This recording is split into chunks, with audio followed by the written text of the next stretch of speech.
Of the many excellences which I perceive in the order of our state, there is none which upon reflection pleases me better than the rule about poetry. To what do you refer?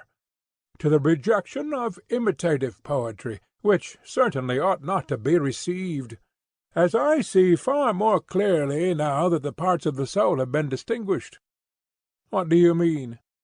Speaking in confidence, for I should not like to have my words repeated to the tragedians and the rest of the imitative tribe, but I do not mind saying to you that all poetical imitations are ruinous to the understanding of the hearers, and that the knowledge of their true nature is the only antidote to them. Explain the purport of your remark. Well, I will tell you, although I have always from my earliest youth had an awe and love of Homer, which even now makes the words falter on my lips, for he is the great captain and teacher of the whole of that charming tragic company. But a man is not to be reverenced more than the truth, and therefore I will speak out. Very good, he said. Listen to me, then, or rather, answer me. Put your question. Can you tell me what imitation is? For I really do not know. A likely thing, then, that I should know. Why not? For a duller eye may often see a thing sooner than the keener. Very true, he said. But in your presence, even if I had any faint notion, I could not muster courage to utter it. Will you enquire yourself? Well, then, shall we begin the enquiry in our usual manner? Whenever a number of individuals have a common name, we assume them to have also a corresponding idea or form. Do you understand me? I do. Let us take any common instance.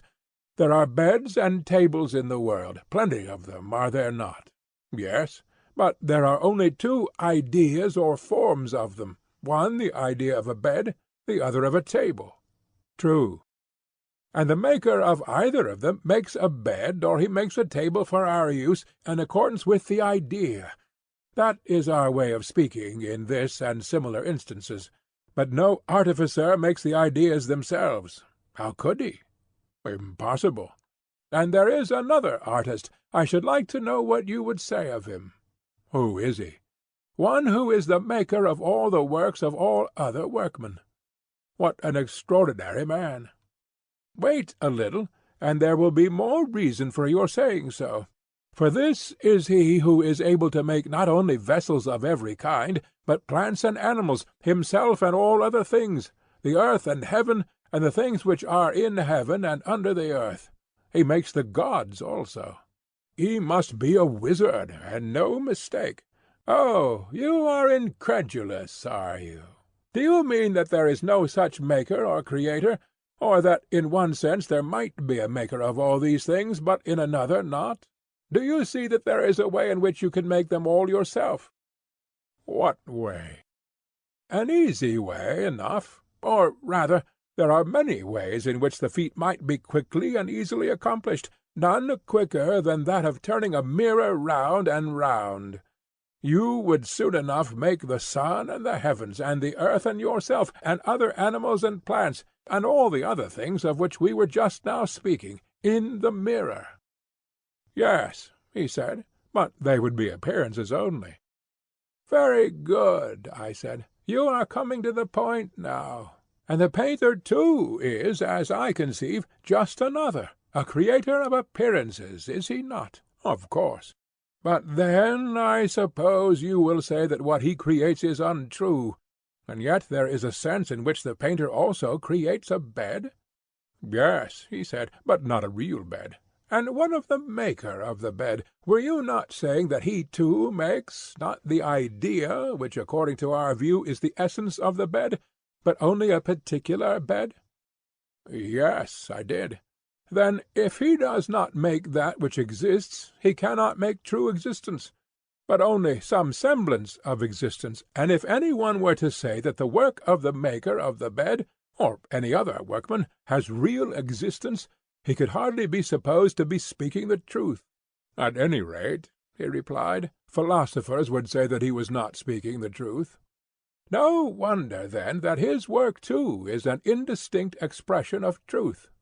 No wonder. Suppose now that by the light of the examples just offered we inquire who this imitator is. If you please. Well, then, here are 3 beds, one existing in nature, which is made by God, as I think we may say, for no one else can be the maker. No. There is another which is the work of the carpenter. Yes. And the work of a painter is a third. Yes. Beds, then, are of 3 kinds, and there are 3 artists who superintend them, God, the maker of the bed, and the painter. Yes, there are 3 of them. God, whether from choice or from necessity, made one bed in nature, and one only. 2 or more such ideal beds neither ever have been nor ever will be made by God. Why is that? Because even if he had made but 2, a third would still appear behind them, which both of them would have for their idea, and that would be the ideal bed, and not the 2 others. Very true, he said. God knew this, and he desired to be the real maker of a real bed, not a particular maker of a particular bed, and therefore he created a bed which is essentially and by nature one only. So we believe. Shall we then speak of him as the natural author or maker of the bed? Yes, he replied, inasmuch as by the natural process of creation he is the author of this and of all other things. And what shall we say of the carpenter? Is he not also the maker of the bed? Yes. But would you call the painter a creator and maker? Certainly not. Yet if he is not the maker, what is he in relation to the bed?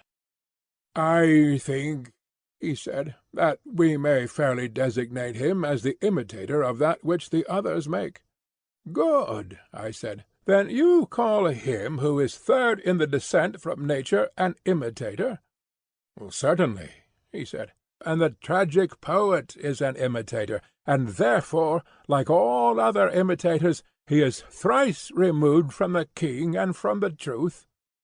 That appears to be so. Then about the imitator we are agreed. And what about the painter?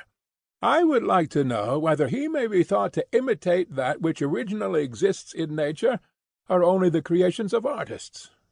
The latter. As they are, or as they appear, you still have to determine this. What do you mean? I mean that you may look at a bed from different points of view, obliquely or directly, or from any other point of view, and the bed will appear different. But there is no difference in reality, and the same of all things. Yes, he said, the difference is only apparent. Now, let me ask you another question. Which is the art of painting designed to be, an imitation of things as they are, or as they appear, of appearance or of reality? Of appearance. Then the imitator, I said, is a long way off the truth, and can do all things because he lightly touches on a small part of them, and that part an image. For example, a painter will paint a cobbler, carpenter, or any other artist, though he knows nothing of their arts, and, if he is a good artist, he may deceive children or simple persons when he shows them his picture of a carpenter from a distance, and they will fancy that they are looking at a real carpenter. Certainly. And whenever any one informs us that he has found a man who knows all the arts, and all things else that anybody knows, and every single thing with a higher degree of accuracy than any other man, whoever tells us this, I think that we can only imagine him to be a simple creature, who is likely to have been deceived by some wizard or actor whom he met, and whom he thought all-knowing, because he himself was unable to analyze the nature of knowledge and ignorance and imitation. Most true.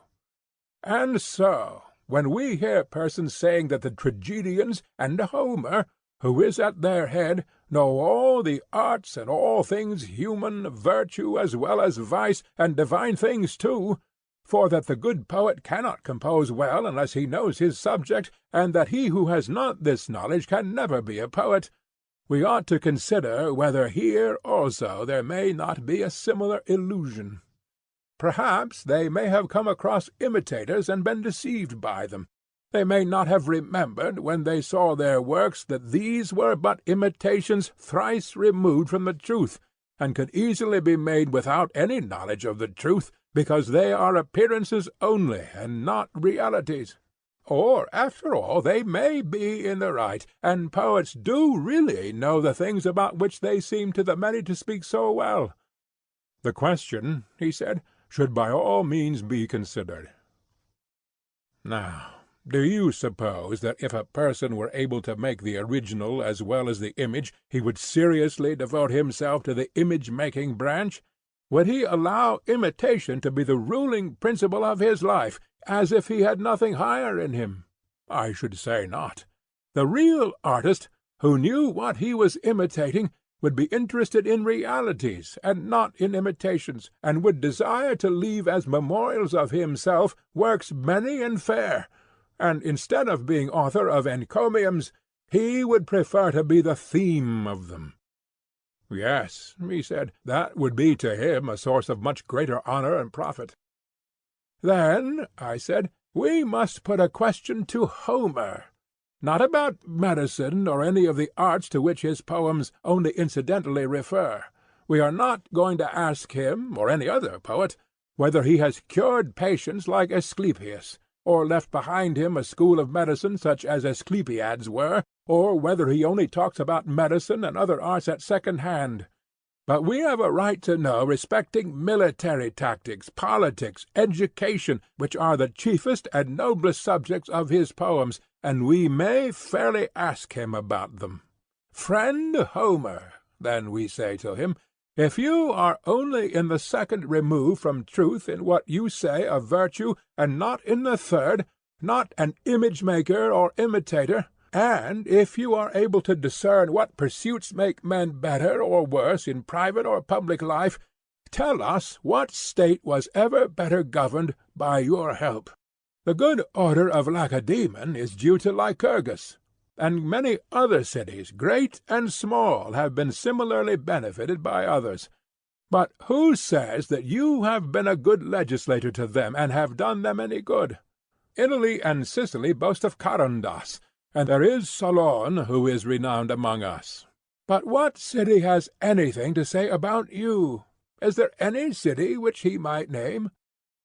I think not, said Glaucon. Not even the Homerids themselves pretend that he was a legislator. Well, but is there any war on record which was carried on successfully by him, or aided by his counsels, when he was alive?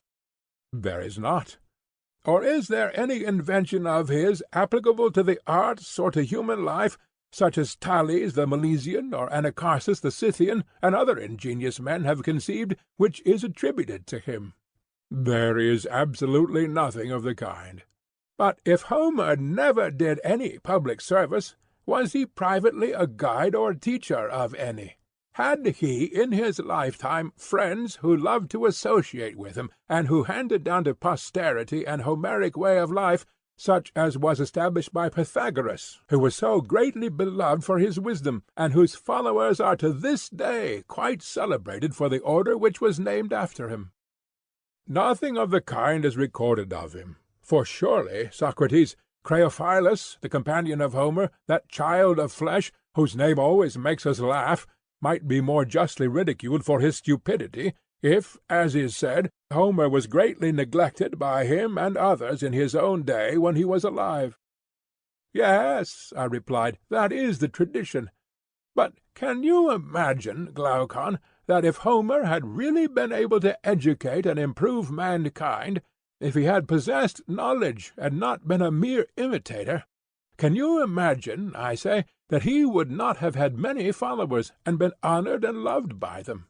Protagoras of Abdera, and Prodicus of Sirius, and a host of others, have only to whisper to their contemporaries, "You will never be able to manage either your own house or your own state until you appoint us to be your ministers of education," and this ingenious device of theirs has such an effect in making men love them, that their companions all but carry them about on their shoulders.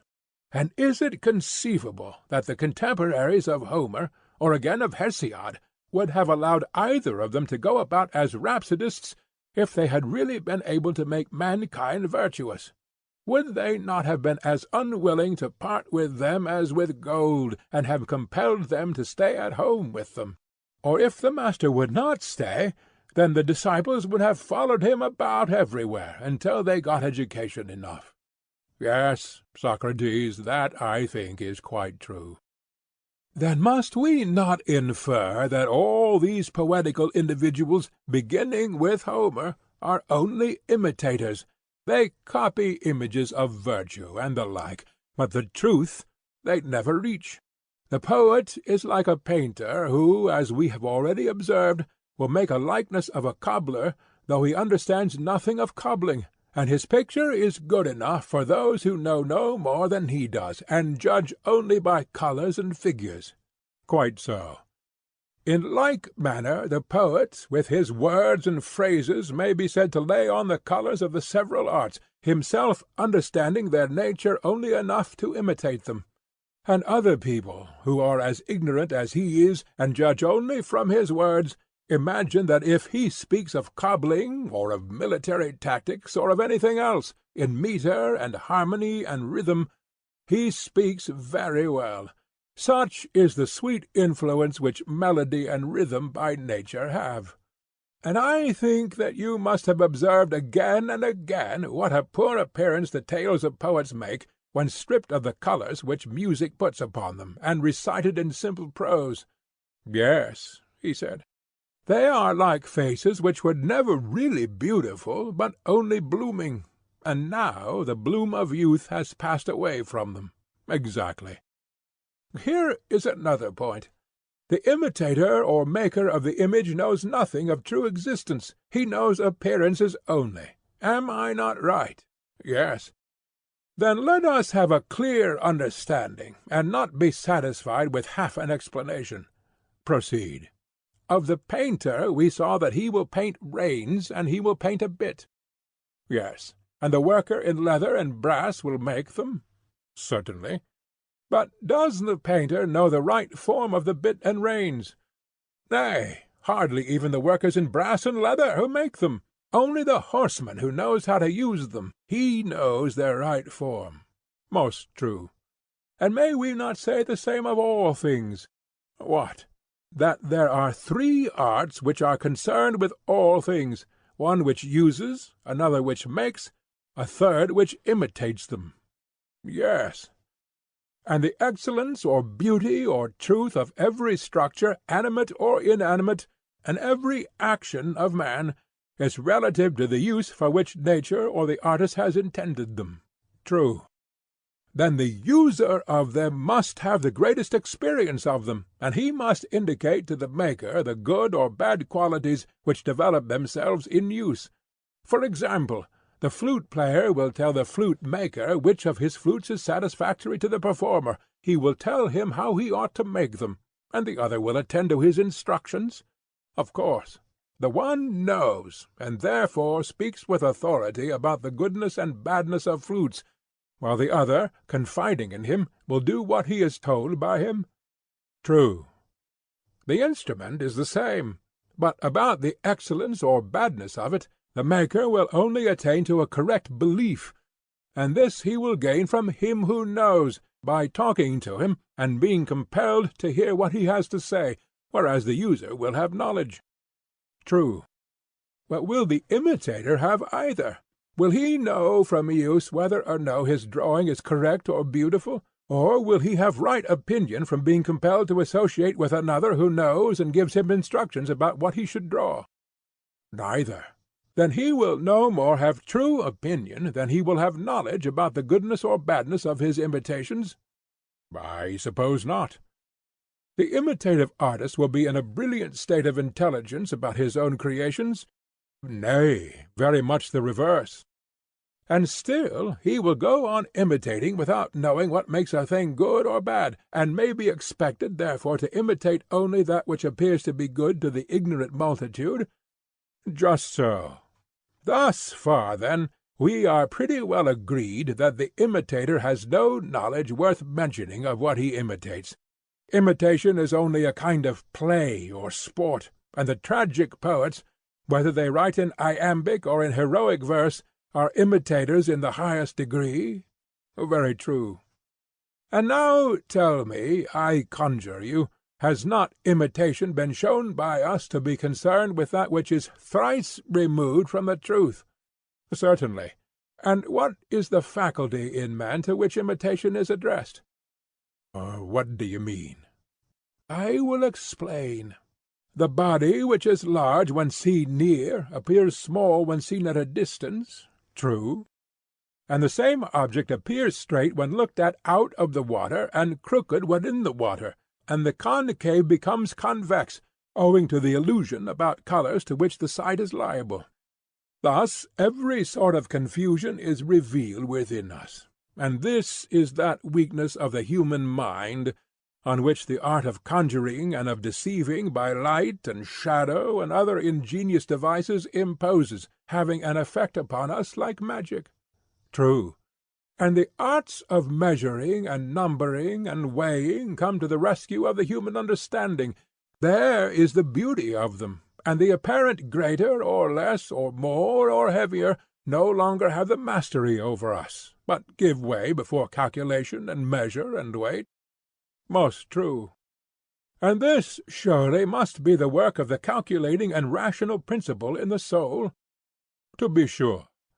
And when this principle measures and certifies that some things are equal, and that some are greater or less than others, there occurs an apparent contradiction. True. But were we not saying that such a contradiction is impossible? The same faculty cannot have contrary opinions at the same time about the same thing? Very true. Then that part of the soul which has an opinion contrary to measure is not the same with that which has an opinion in accordance with measure? True. And the better part of the soul is likely to be that which trusts to measure and calculation? Certainly. And that which is opposed to them is one of the inferior principles of the soul? No doubt.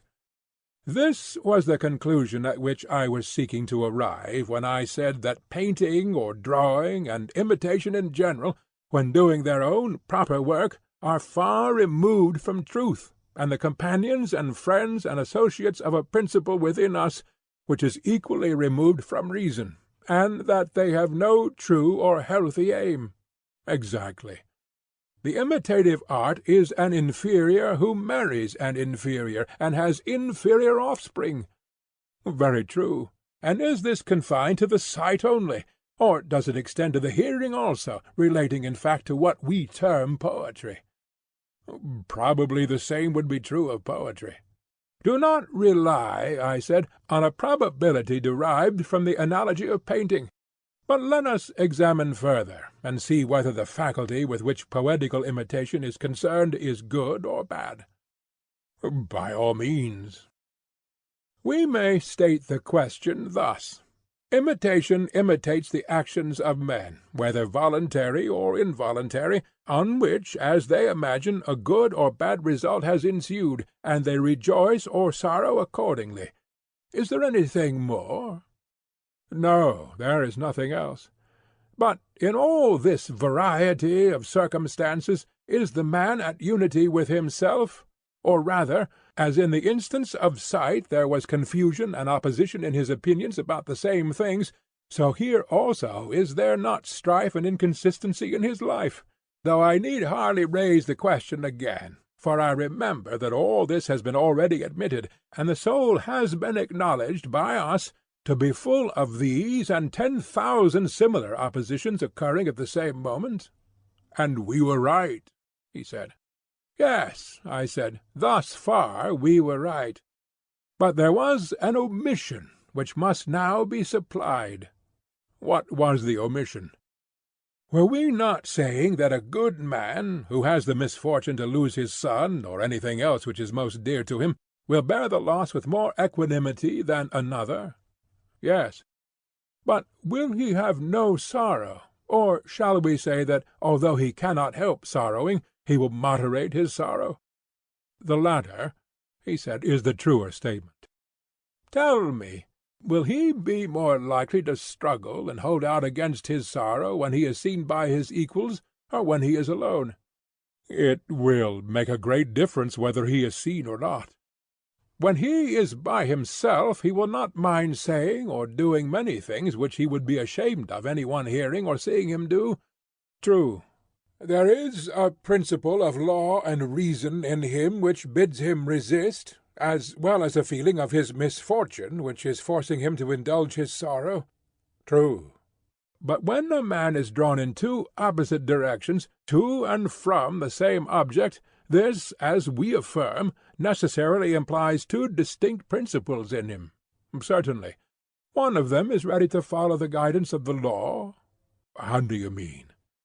The law would say that to be patient under suffering is best, and that we should not give way to impatience, as there is no knowing whether such things are good or evil, and nothing is gained by impatience. Also, because no human thing is of serious importance, and grief stands in the way of that which at that moment is most required. What is most required? He asked. That we should take counsel about what has happened, and when the dice have been thrown, order our affairs in the way which reason deems best, not, like children who have had a fall, keeping hold of the part struck, and wasting time in setting up a howl, but always accustoming the soul forthwith to apply a remedy, raising up that which is sickly and fallen, banishing the cry of sorrow by the healing art. Yes, he said, that is the true way of meeting the attacks of fortune. Yes, I said, and the higher principle is ready to follow this suggestion of reason? Clearly. And the other principle, which inclines us to recollection of our troubles and to lamentation, and can never have enough of them, we may call irrational, useless, and cowardly? Indeed we may. And does not the latter, I mean the rebellious principle, furnish a great variety of materials for imitation? Whereas the wise and calm temperament, being always nearly equable, is not easy to imitate, or to appreciate when imitated, especially at a public festival when a promiscuous crowd is assembled in a theatre. For the feeling represented is one to which they are strangers. Certainly. Then the imitative poet who aims at being popular is not by nature made, nor is his art intended, to please or to affect the rational principle in the soul, but he will prefer the passionate and fitful temper, which is easily imitated. Clearly. And now we may fairly take him and place him by the side of the painter, for he is like him in two ways.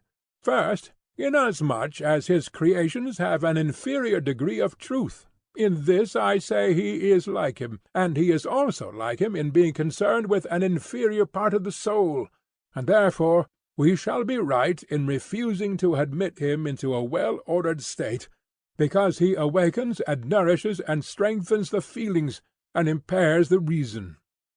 As in a city when the evil are permitted to have authority, and the good are put out of the way, so in the soul of man, as we maintain, the imitative poet implants an evil constitution, for he indulges the irrational nature which has no discernment of greater and less, but thinks the same thing at one time great and another small.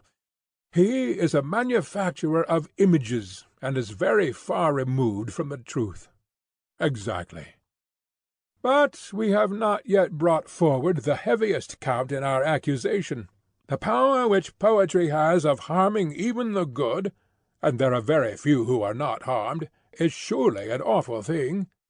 Yes, certainly, if the effect is what you say. Hear and judge.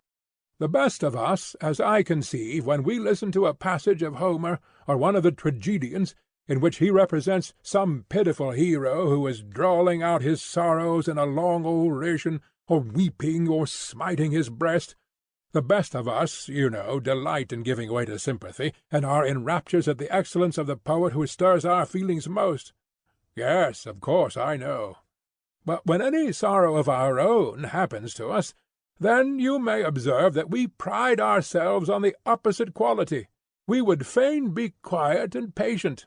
This is the manly part, and the other, which delighted us in the recitation, is now deemed to be the part of a woman. Very true, he said. Now, can we be right in praising and admiring another who is doing that which any one of us would abominate and be ashamed of in his own person? No, he said, that is certainly not reasonable. Nay, I said, quite reasonable from one point of view. What point of view? If you consider, I said, that when in misfortune we feel a natural hunger and desire to relieve our sorrow by weeping and lamentation, and that this feeling which is kept under control in our own calamities is satisfied and delighted by the poets, the better nature in each of us, not having been sufficiently trained by reason or habit, allows the sympathetic element to break loose, because the sorrow is another's, and the spectator fancies that there can be no disgrace to himself in praising and pitying any one who comes telling him what a good man he is, and making a fuss about his troubles.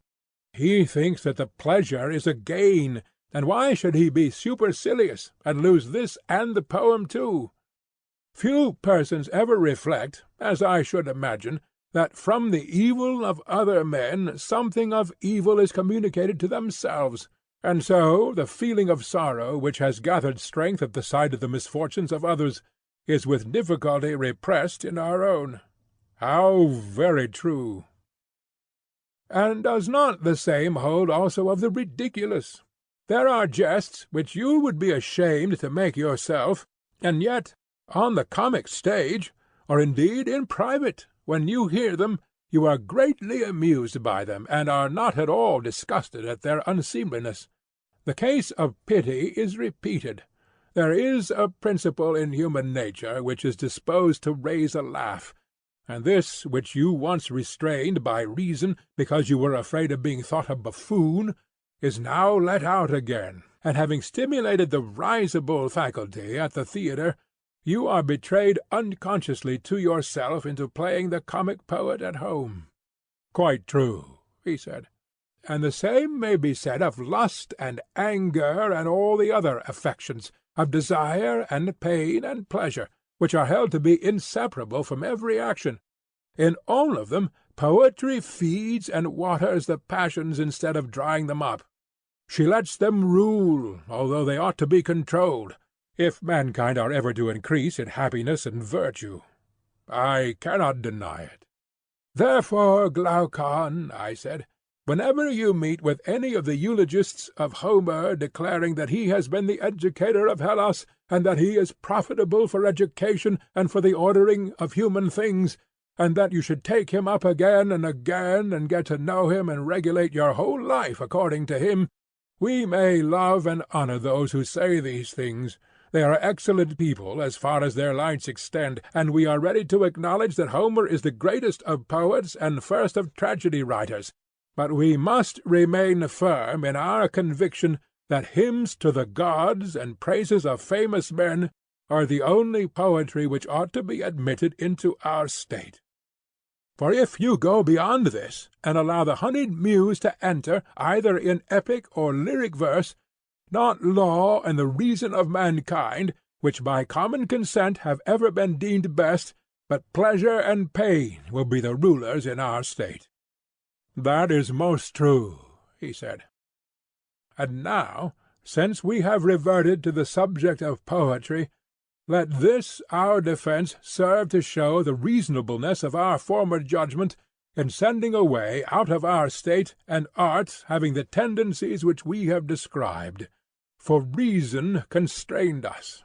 But that she may not impute to us any harshness or want of politeness, let us tell her that there is an ancient quarrel between philosophy and poetry, of which there are many proofs, such as the saying of the yelping hound howling at her lord, or of one mighty in the vain talk of fools, and the mob of sages circumventing Zeus, and the subtle thinkers who are beggars after all. And there are innumerable other signs of ancient enmity between them. Notwithstanding this, let us assure our sweet friend and the sister arts of imitation that if she will only prove her title to exist in a well-ordered state, we shall be delighted to receive her. We are very conscious of her charms, but we may not on that account betray the truth. I dare say, Glaucon, that you are as much charmed by her as I am, especially when she appears in Homer. Yes, indeed, I am greatly charmed. Shall I propose, then, that she be allowed to return from exile, but upon this condition only, that she make a defence of herself in lyrical or some other metre? Certainly, and we may further grant to those of her defenders who are lovers of poetry, and yet not poets, the permission to speak in prose on her behalf. Let them show not only that she is pleasant, but also useful to states and to human life, and we will listen in a kindly spirit.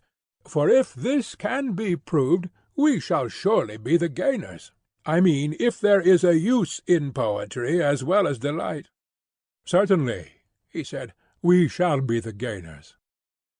If her defence fails, then, my dear friend, like other persons who are enamoured of something, but put a restraint upon themselves when they think their desires are opposed to their interests, so too must we, after the manner of lovers, give her up, though not without a struggle. We too are inspired by that love of poetry which the education of noble states has implanted in us, and therefore we would have her appear at her best and truest. But so long as she is unable to make good her defence, this argument of ours shall be a charm to us, which we will repeat to ourselves while we listen to her strains, that we may not fall away into the childish love of her which captivates the many. At all events, we are well aware that poetry, being such as we have described, is not to be regarded seriously as attainting to the truth, and he who listens to her, fearing for the safety of the city which is within him, should be on his guard against her seductions, and make our words his law. Yes, he said, I quite agree with you. Yes, I said, my dear Glaucon, for great is the issue at stake, greater than appears, whether a man is to be good or bad, and what will any one be profited, if under the influence of honour or money or power, aye, or under the excitement of poetry, he neglect justice and virtue? Yes, he said, I have been convinced by the argument, as I believe that any one else would have been. And yet no mention has been made of the greatest prizes and rewards which await virtue. What, are there any greater still? If there are, they must be of inconceivable greatness. Why, I said, what was ever great in a short time? The whole period of 60 years and 10 is surely but a little thing in comparison with eternity. Say rather nothing, he replied. And should an immortal being seriously think of this little space rather than of the whole? Of the whole, certainly. But why do you ask? Are you not aware, I said, that the soul of man is immortal and imperishable? He looked at me in astonishment, and said, No, by heaven! And are you really prepared to maintain this? Yes, I said, I ought to be, and you too. There is no difficulty in proving it. I see a great difficulty, but I should like to hear you state this argument of which you make so light. Listen, then. I am attending. There is a thing which you call good, and another which you call evil? Yes, he replied. Would you agree with me in thinking that the corrupting and destroying element is the evil, and the saving and improving element the good? Yes. And you admit that everything has a good and also an evil, as ophthalmia is the evil of the eyes and disease of the whole body, as mildew is of corn, and rot of timber, or rust of copper and iron. In everything, or in almost everything, there is an inherent evil and disease? Yes, he said. And anything which is infected by any of these evils is made evil, and at last wholly dissolves and dies? True. The vice and evil which is inherent in each is the destruction of each, and if this does not destroy them, there is nothing else that will. For good certainly will not destroy them, nor again that which is neither good nor evil. Certainly not. If then we find any nature which, having this inherent corruption, cannot be dissolved or destroyed, we may be certain that of such a nature there is no destruction. That may be assumed. Well, I said, and is there no evil which corrupts the soul? Yes, he said, there are all the evils which we were just now passing in review, unrighteousness, intemperance, cowardice, ignorance.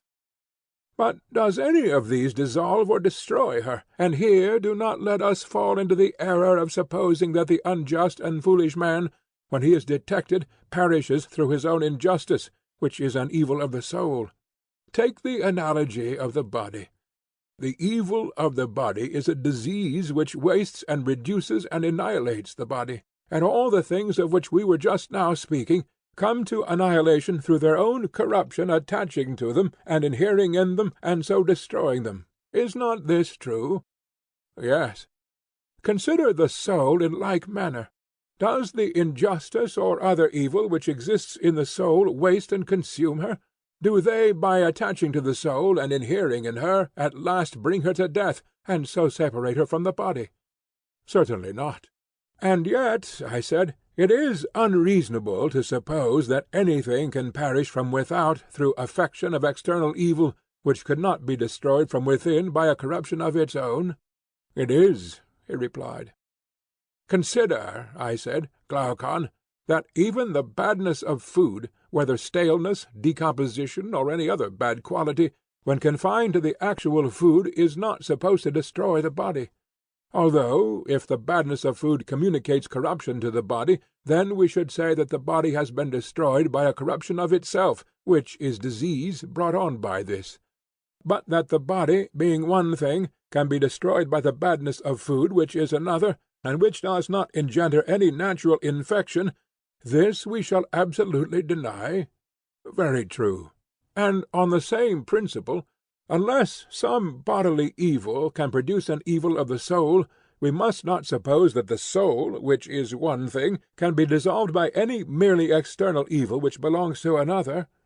Yes, he said, there is reason in that. Either, then, let us refute this conclusion, or while it remains unrefuted, let us never say that fever, or any other disease, or the knife put to the throat, or even the cutting up of the whole body into the minutest pieces, can destroy the soul, until she herself is proved to become more unholy or unrighteous in consequence of these things being done to the body. But that the soul, or anything else, if not destroyed by an internal evil, can be destroyed by an external evil, is not to be affirmed by any man. And surely, he replied, no one will ever prove that the souls of men become more unjust in consequence of death. But if some one who would rather not admit the immortality of the soul boldly denies this, and says that the dying do really become more evil and unrighteous, then, if the speaker is right, I suppose that injustice, like disease, must be assumed to be fatal to the unjust, and that those who take this disorder die by the natural inherent power of destruction which evil has, and which kills them sooner or later, but in quite another way from that in which, at present, the wicked receive death at the hands of others as the penalty of their deeds.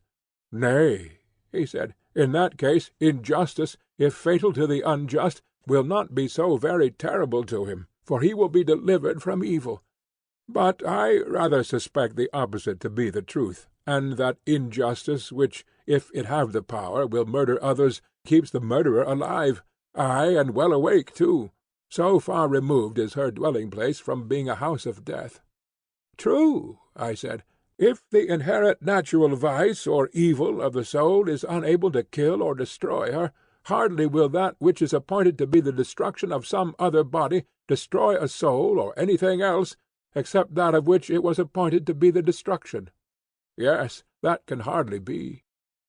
But the soul which cannot be destroyed by an evil, whether inherent or external, must exist forever, and if existing forever, must be immortal. Certainly.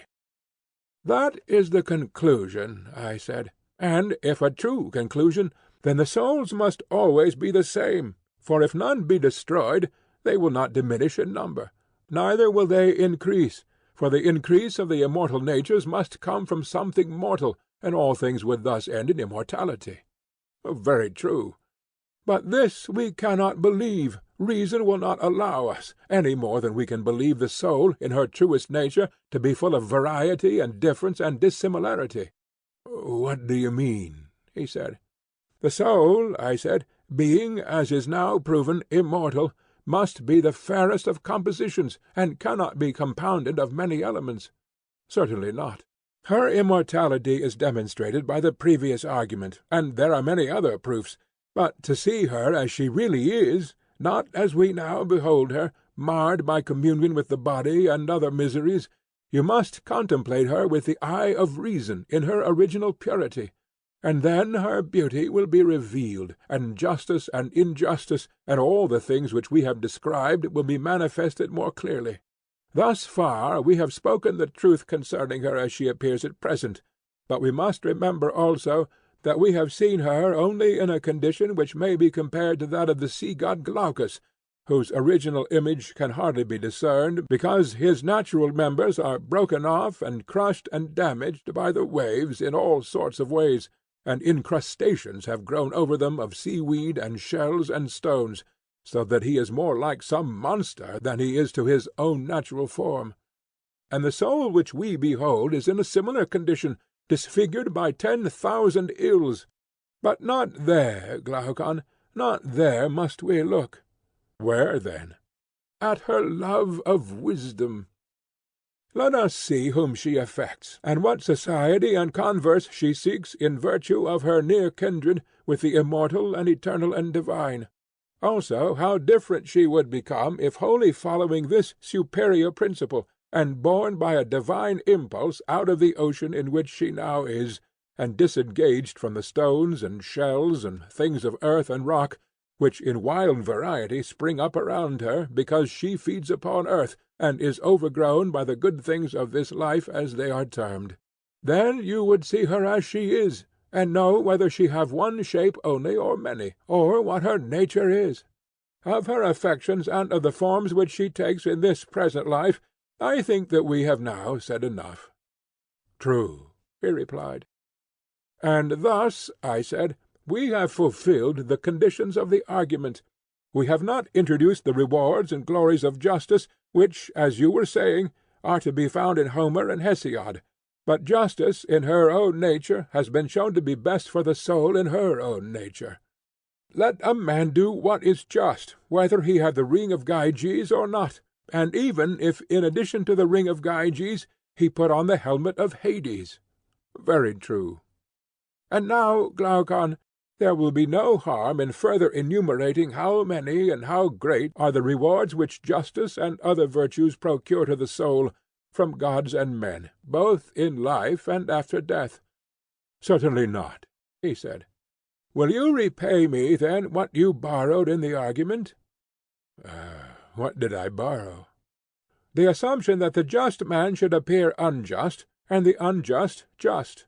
For you were of opinion that even if the true state of the case could not possibly escape the eyes of gods and men, still this admission ought to be made for the sake of the argument, in order that pure justice might be weighed against pure injustice.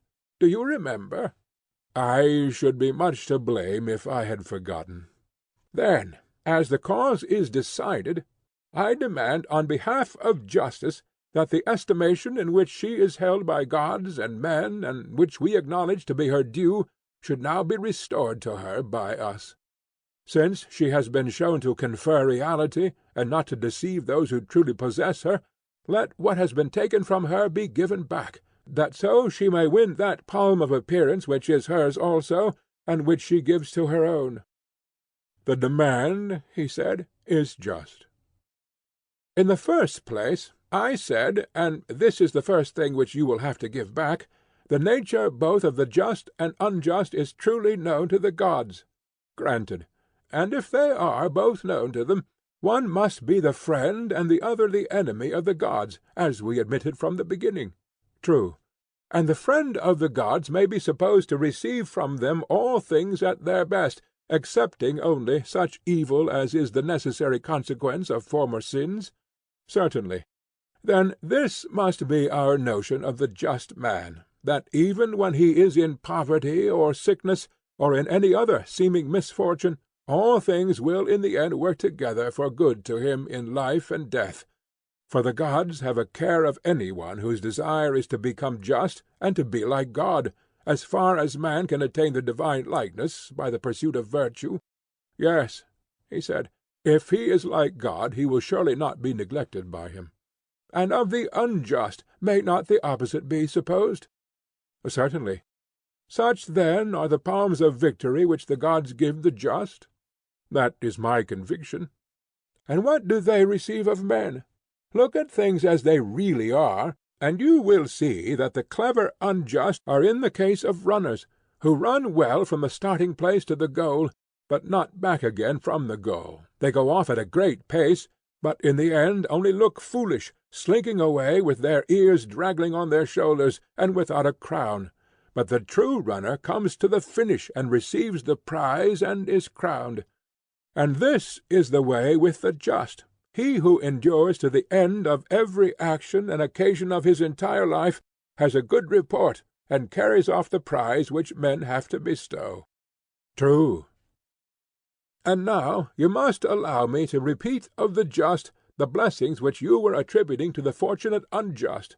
I shall say of them what you were saying of the others, that as they grow older they become rulers in their own city if they care to be. They marry whom they like, and give in marriage to whom they will. All that you said of the others I now say of these. And, on the other hand, of the unjust I say that the greater number, even though they escape in their youth, are found out at last, and look foolish at the end of their course, and when they come to be old and miserable, are flouted alike by stranger and citizen. They are beaten, and then come those things unfit for ears polite, as you truly term them. They will be racked, and have their eyes burned out, as you were saying. And you may suppose that I have repeated the remainder of your tale of horrors. But will you let me assume, without reciting them, that these things are true? Certainly, he said, what you say is true. These, then, are the prizes and rewards and gifts which are bestowed upon the just by gods and men in this present life, in addition to the other good things which justice of herself provides. Yes, he said, and they are fair and lasting.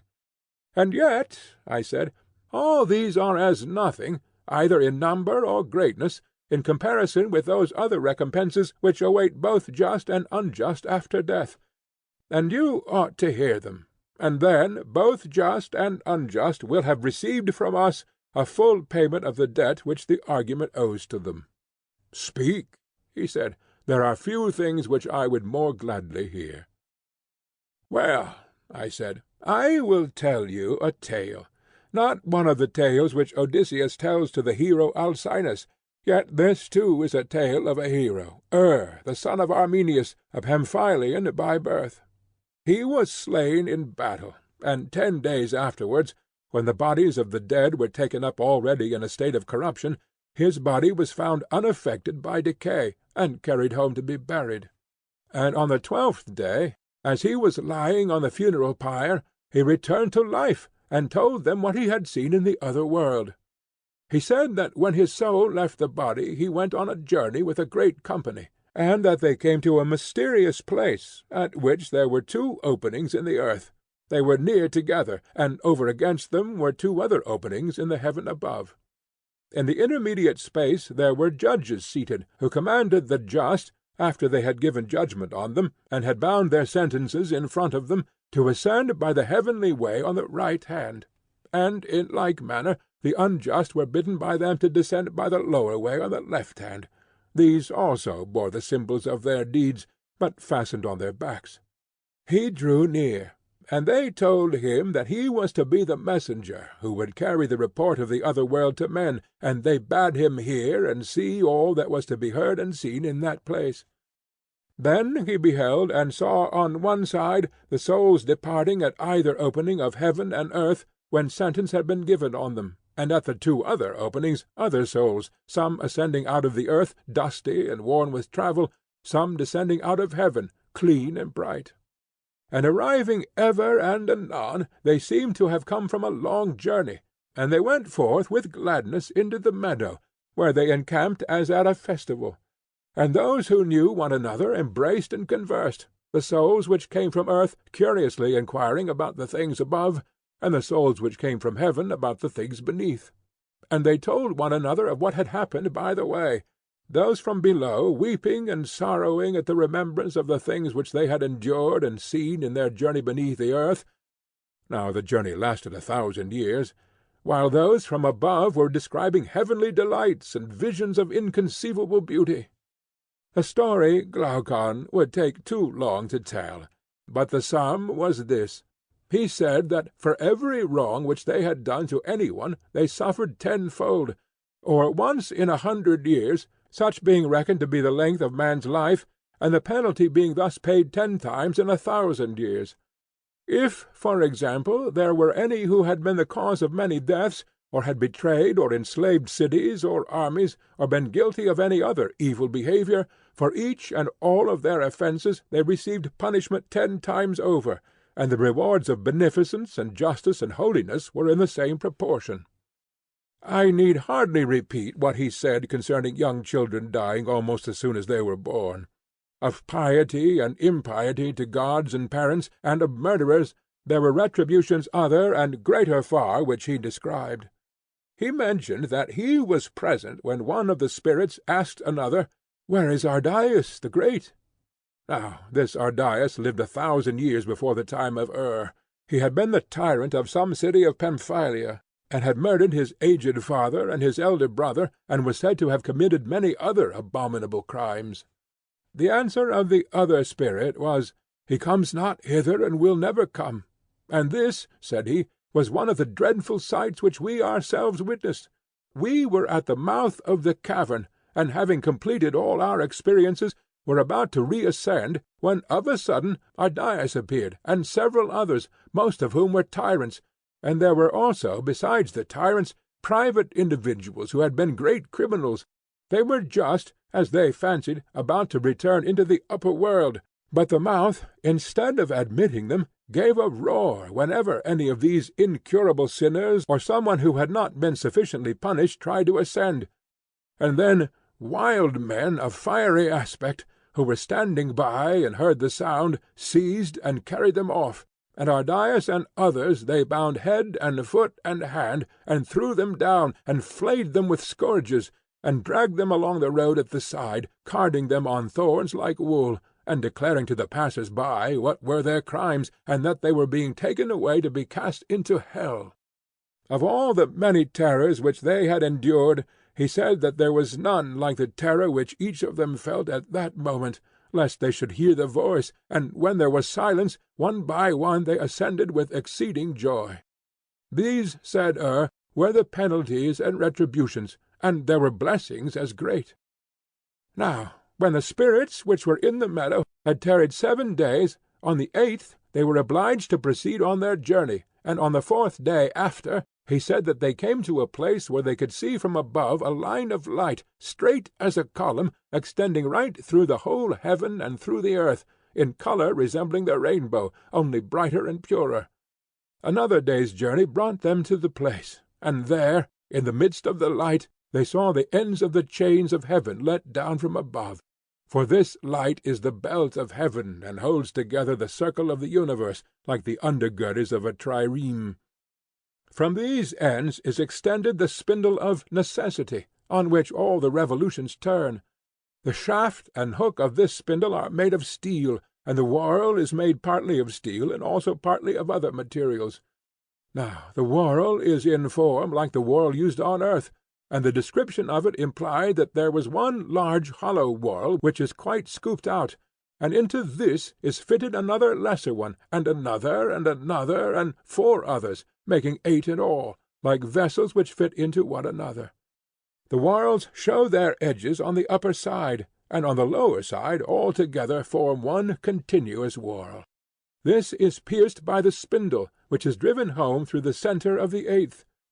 The first and outermost whorl has the rim broadest, and the 7 inner whorls are narrower, in the following proportions. The 6th is next to the 1st in size, the 4th next to the 6th, then comes the 8th, the 7th is 5th, the 5th is 6th, the 3rd is 7th, last and 8th comes the 2nd. The largest is spangled, and the seventh is brightest, the eighth coloured by the reflected light of the seventh. The second and fifth are in colour like one another, and yellower than the preceding. The third has the whitest light, the fourth is reddish, the sixth is in whiteness second. Now the whole spindle has the same motion, but as the whole revolves in one direction, the 7 inner circles move slowly in the other, and of those the swiftest is the eighth. Next in swiftness are the 7th, 6th, and 5th, which move together. Third in swiftness appeared to move according to the law of this reversed motion the 4th. The third appeared 4th, and the second 5th. The spindle turns on the knees of necessity, and on the upper surface of each circle is a siren, who goes round with them, hymning a single tone or note. The 8 together form one harmony, and round about, at equal intervals, there is another band, 3 in number, each sitting upon her throne. These are the Fates, daughters of necessity, who are clothed in white robes and have chaplets upon their heads, Lachesis and Clotho and Atropos, who accompany with their voices the harmony of the sirens, Lachesis singing of the past, Clotho of the present, Atropos of the future. Clotho from time to time assisting with a touch of her right hand the revolution of the outer circle of the whorl or spindle, and Atropos with her left hand touching and guiding the inner ones, and Lachesis laying hold of either in turn, first with one hand and then with the other. When and the spirits arrived, their duty was to go on at once to Lachesis. But first of all there came a prophet, who arranged them in order. Then he took from the knees of Lachesis lots and samples of lives, and having mounted a high pulpit, spoke as follows. Hear the word of Lachesis, the daughter of necessity. Mortal souls, behold a new cycle of life and mortality. Your genius will not be allotted to you, but you will choose your genius, and let him who draws the first lot have the first choice, and the life which he chooses shall be his destiny. Virtue is free, and as a man honours or dishonours her, he will have more or less of her. The responsibility is with the chooser. God is justified. When the interpreter had thus spoken, he scattered lots indifferently among them all, and each of them took up the lot which fell near him. All but himself. He was not allowed, and each as he took his lot perceived the number which he had obtained. Then the interpreter placed on the ground before them the samples of lives, and there were many more lives than the souls present, and they were of all sorts. There were lives of every animal, and of man in every condition, and there were tyrannies among them, some lasting out the tyrant's life, others which broke off in the middle, and came to an end in poverty and exile and beggary. And there were lives of famous men, some who were famous for their form and beauty, as well as for their strength and success in games, or again for their birth and the qualities of their ancestors, and some who were the reverse of famous for the opposite qualities, and of women likewise. There was not, however, any definite character in them, because the soul, when choosing a new life, must of necessity become different.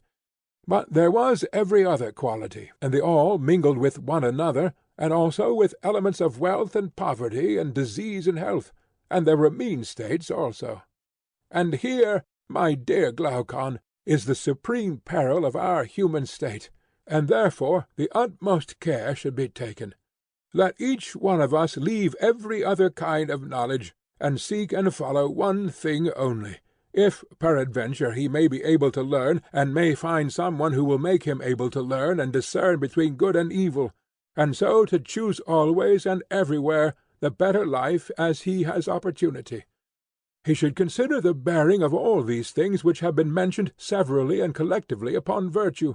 He should know what the effect of beauty is when combined with poverty or wealth in a particular soul, and what are the good and evil consequences of noble and humble birth, of private and public station, of strength and weakness, of cleverness and dullness, and of all the natural and acquired gifts of the soul, and the operation of them when conjoined. He will then look at the nature of the soul, and from the consideration of all these qualities he will be able to determine which is the better and which is the worse, and so he will choose, giving the name of evil to the life which will make his soul more unjust, and good to the life which will make his soul more just. all else he will disregard. For we have seen and know that this is the best choice both in life and after death. A man must take with him into the world below an adamantine faith in truth and right, that there too he may be undazzled by the desire of wealth or the other allurements of evil, lest, coming upon tyrannies and similar villainies, he do irremediable wrongs to others, and suffer yet worse himself. But let him know how to choose the mean and avoid the extremes on either side as far as possible, not only in this life, but in all that which is to come, for this is the way of happiness. And according to the report of the messenger from the other world, this was what the prophet said at the time. Even for the last comer, if he chooses wisely and will live diligently, there is appointed a happy and not undesirable existence. Let not him who chooses first be careless, and let not the last despair. And when he had spoken, he who had the first choice came forward, and in a moment chose the greatest tyranny. His mind having been darkened by folly and sensuality, he had not thought out the whole matter before he chose, and did not at first sight perceive that he was fated, among other evils, to devour his own children. But when he had time to reflect, and saw what was in the lot, he began to beat his breast and lament over his choice, forgetting the proclamation of the prophet. For, instead of throwing the blame of his misfortune on himself, he accused chance and the gods and everything rather than himself. Now he was one of those who came from heaven, and in a former life had dwelt in a well-ordered state, but his virtue was a matter of habit only, and he had no philosophy. And it was true of others who were similarly overtaken, that the greater number of them came from heaven, and therefore they had never been schooled by trial, whereas the pilgrims who came from earth, having themselves suffered and seen others suffer, were not in a hurry to choose. And owing to this inexperience of theirs, and also because the lot was a chance, many of the souls exchanged a good destiny for an evil, or an evil for a good. For if a man had always on his arrival in this world dedicated himself from the first to sound philosophy, and had been moderately fortunate in the number of the lot, he might, as the messenger reported, be happy here, and also his journey to another life and return to this, instead of being rough and underground, would be smooth and heavenly. Most curious, he said, was the spectacle, sad and laughable and strange, for the choice of the souls was in most cases based on their experience of a previous life. There he saw the soul which had once been Orpheus choosing the life of a swan out of enmity to the race of women, hating to be born of a woman because they had been his murderers. He beheld also the soul of Thamyris choosing the life of a nightingale. Birds, on the other hand, like the swan and other musicians, wanting to be men. The soul which obtained the 20th lot chose the life of a lion, and this was the soul of Ajax, the son of Telamon, who would not be a man, remembering the injustice which was done him in the judgment about the arms. The next was Agamemnon, who took the life of an eagle, because, like Ajax, he hated human nature by reason of his sufferings. About the middle came the lot of Atalanta. She, seeing the great fame of an athlete, was unable to resist the temptation, and after her there followed the soul of Epeus, the son of Panopeus, passing into the nature of a woman, cunning in the arts. And far away, among the last who chose, the soul of the jester Thersites was putting on the form of a monkey. There came also the soul of Odysseus, having yet to make a choice, and his lot happened to be the last of them all. Now the recollection of former toils had disenchanted him of ambition, and he went about for a considerable time in search of the life of a private man who had no cares. He had some difficulty in finding this, which was lying about and had been neglected by everybody else, and when he saw it, he said that he would have done the same had his lot been first instead of last, and that he was delighted to have it. And not only did men pass into animals, but I must also mention that there were animals, tame and wild, who changed into one another and into corresponding human natures, the good into the gentle, and the evil into the savage, in all sorts of combinations. All the souls had now chosen their lives, and they went in the order of their choice to Lachesis, who sent with them the genius whom they had severally chosen, to be the guardian of their lives and the fulfiller of the choice. This genius led the souls first to Clotho, and drew them within the revolution of the spindle impelled by her hand, thus ratifying the destiny of each, and then, when they were fastened to this, carried them to Atropos, who spun the threads and made them irreversible, whence, without turning round, they passed beneath the throne of necessity, and when they had all passed, they marched on in a scorching heat to the plain of forgetfulness, which was a barren waste, destitute of trees and verdure. And then, towards evening, they encamped by the river of unmindfulness, whose water no vessel can hold. Of this they were all obliged to drink a certain quantity, and those who were not saved by wisdom drank more than was necessary, and each one, as he drank, forgot all things. Now, after they had gone to rest, about the middle of the night there was a thunderstorm and earthquake, and then, in an instant, they were driven upwards in all manner of ways to their birth, like stars shooting. He himself was hindered from drinking the water, but in what manner or by what means he returned to the body he could not say. Only, in the morning, awakening suddenly, he found himself lying on the pyre. And thus, Glaucon, the tale has been saved, and has not perished, and will save us, if we are obedient to the word spoken, and we shall pass safely over the river of forgetfulness, and our soul will not be defiled. Wherefore my counsel is, that we hold fast ever to the heavenly way, and follow after justice and virtue always, considering that the soul is immortal, and able to endure every sort of good and every sort of evil. Thus shall we live dear to one another and to the gods, both while remaining here, and when, like conquerors in the games who go round to gather gifts, we receive our reward. And it shall be well with us, both in this life and in the pilgrimage of 1,000 years which we have been describing. End of the Republic.